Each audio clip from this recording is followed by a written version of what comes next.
Today, we're not just talking about grammar. We're talking about architecture. We're going to look at those tiny, often overlooked words that are basically the structural beams and load-bearing walls of our language, conjunctions. I mean, really think about it. Words like and, but, or, because, they don't just link ideas together, they control them. They totally dictate how we understand relationships, how we build arguments, how we tell stories. Their power is subtle, for sure, but it's also absolute. So, what are they officially?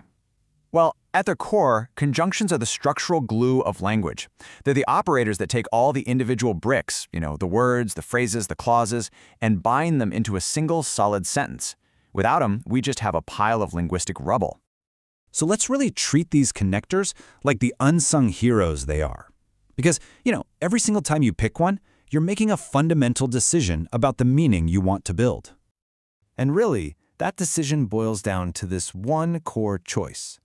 Are the ideas you're connecting equals, or does one serve the other? On the one hand, you've got coordination, which treats ideas as balanced partners.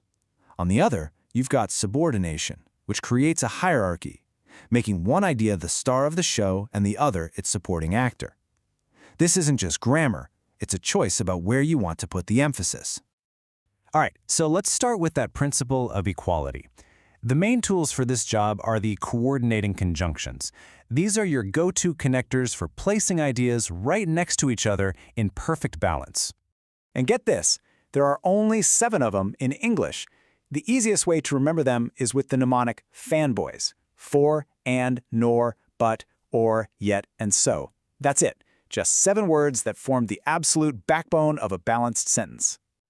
Now, what's really interesting here is that each fanboy does more than just connect. It defines a super specific logical relationship, right? And is just simple addition, but for introduces a reason, while so gives you a result. But signals a contrast, yeah?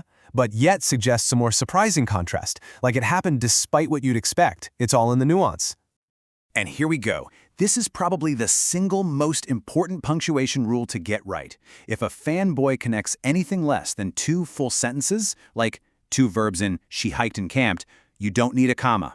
But if it connects 2 complete independent thoughts, like on the right, you absolutely must use a comma before it. That little comma is a huge structural signal to your reader.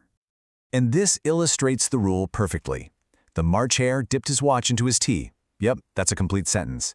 He was altogether mad. Also a complete sentence. The conjunction for is hooking them together so that comma becomes mandatory. It's like the grammatical stop sign between 2 major ideas.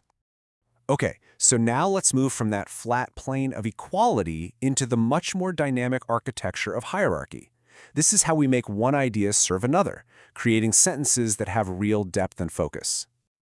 The tool for this job is the subordinating conjunction. Words like because, when, and although perform this really fascinating bit of grammatical alchemy. They can take a perfectly good sentence and, poof, demote it.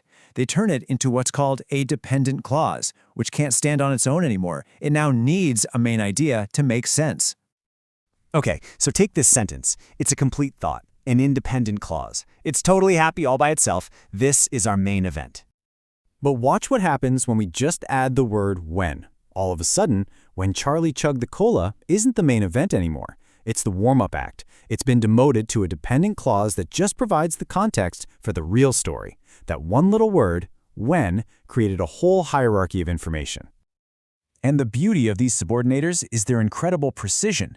They tell the reader exactly how the dependent part relates to the main one, whether it's setting up a time, a cause, or a condition.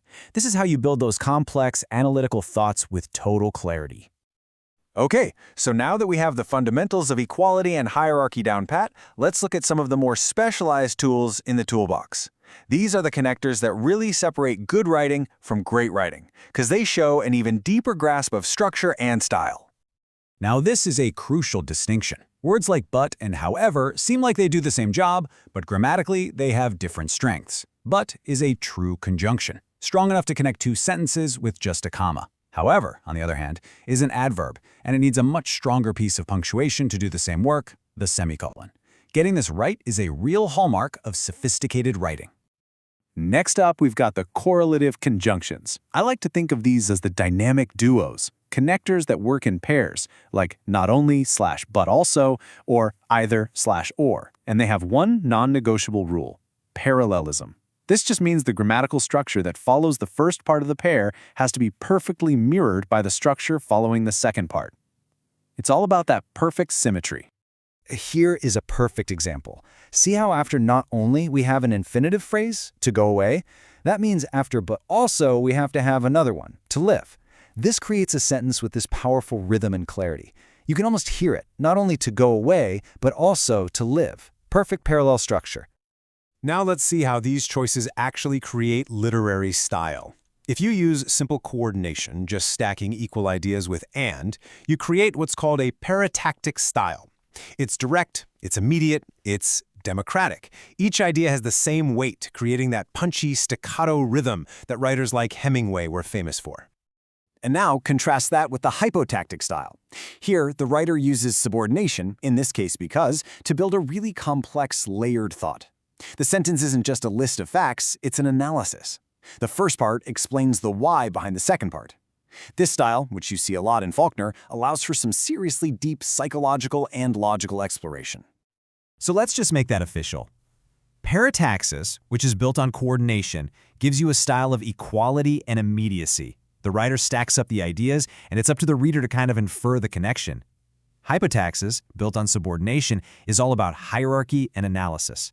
There, the writer explicitly defines the logical relationship for you. Which brings us to the most important takeaway from all of this. These aren't just a bunch of dry, boring grammar rules.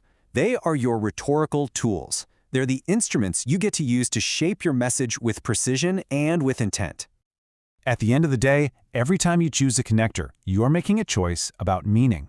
You get to decide what's equal and what's secondary. You decide what to highlight and what to downplay. You're not just a writer, you are the architect, designing sentences to have a very specific effect on your reader. The rules of grammar aren't in a cage. They're a blueprint for building powerful, elegant, and persuasive structures. So the real question is, now that you have the blueprint, what are you going to build?